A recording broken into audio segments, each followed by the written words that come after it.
up, Business Freedom Podcast listeners? Another edition of the podcast. And today we're going to talk about blind spots.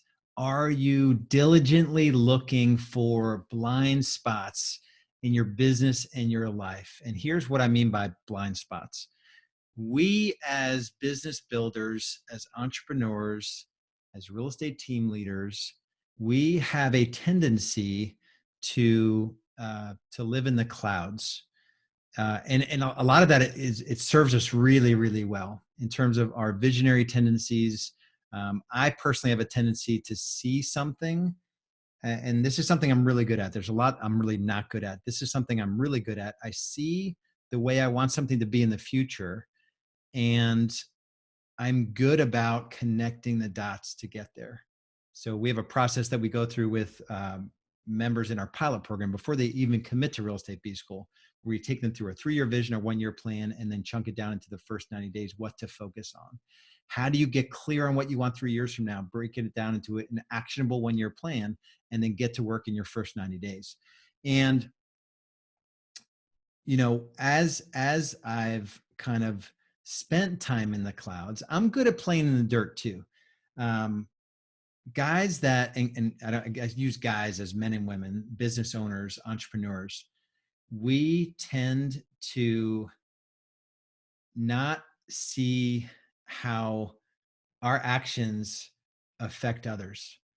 And a good example is a real estate team leader that goes to a conference and they come back and they just shift something, or they add a lead source, or they change their website, or, you know, we just do these things flippantly without following a plan. Sometimes, most of the time, most team leaders don't have a plan. And your team is like, what is going on? Most people need to have a process for how they carry out their job. It's rare that you're going to find somebody that can hang with somebody that's just all over the place all the time, and you're not keeping yourself in check. And so that's what I mean by blind spots, the things that you don't see that others see. This came to light for me, I guess a couple times.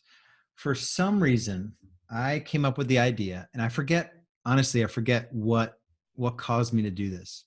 I sent an email to my wife and I said, hey, give me a list of 10 things that I do that you'd prefer I wouldn't do, things I can start doing and things that I should stop doing just to love you better and to support you better.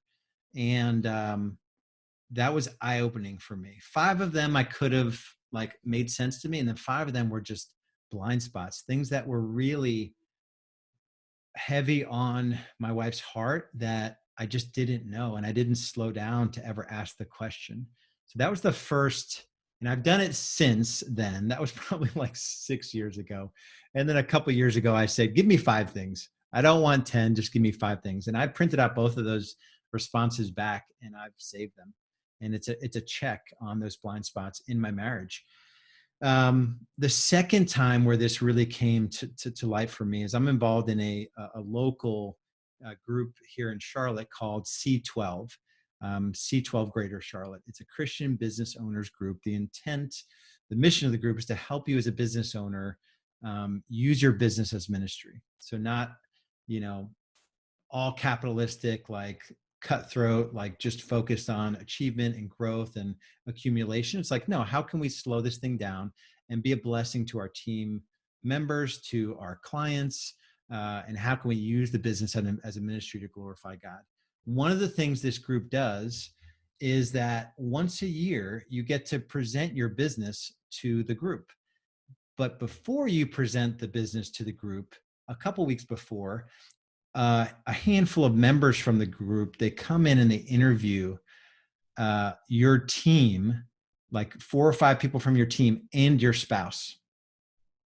Yes, and your spouse. And they've got sort of a script they follow. Other than the spouse interview, all of the other interviews are anonymous. So the person from your team can speak openly about blind spots that you have and how, some things you're doing in the business might not be working. you know, how's the culture of the business? You know, what's one thing you would tell the team owner if you had the chance that he may not see, or he or she may not see? If you were the owner of the business, what would you change right away? What are the opportunities you think you're missing? Those sorts of questions. With the spouse, you know, how can your spouse love you better? How, you know, is there, I'm trying to think of the other questions with the spouse. Because I've done probably over a dozen of these interviews where I've been the one interviewing other people's spouses and their team members. Um, it's a lot of start doing, stop doing stuff with the spouse. What's one thing that you really wish your spouse would do to take better care of themselves? Questions like that. So I had this done, I guess it was 2.5 years ago for the first time, where the first thing I want to say is that perception is reality. You know, how you show up in your business, it doesn't matter what you think, how you think you're leading. It matters how you're being perceived in the business. So stop and think about, you know, are you following like a cadence, a structure in the business? Do you have regular meetings that you hold to? Do you have the tools and resources for your team members to help them be successful? Are you following a clear 3-year vision for your business and for your life, and then breaking that down into plans and by quarter and by week, and you're holding your folks accountable? They're making agreements to be held accountable. You know, if you're not doing all of that, chances are you're just shooting from the hip, and you're not really running the business on any kind of structure, cadence, systems, you know, at all. And chances are your team is feeling it. And if you're showing up that way in your business, chances are you're probably not showing up at home with a level of service where you're giving 100%, 100% of the time. That's one thing I learned early in my marriage, is that when I went the 50-50 route, you know, I'm going to meet my wife, Julie, 50-50, you know, on the 50-yard line, right? Like, I'm going to charge down the field all the time. And every time I'm available, because I do travel sometimes, where I'm giving 0%. When I'm home, I'm engaged. I am not checking out. You know, I'm not working at home. I'm intending to give 100%, 100% of the time.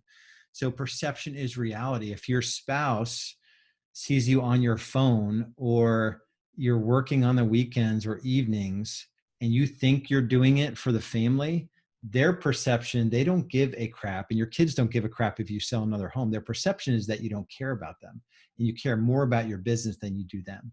And we see lots of real estate team leaders, um, on the best case is that they're stressed, and that they're overweight, and, you know, they're miserable emotionally.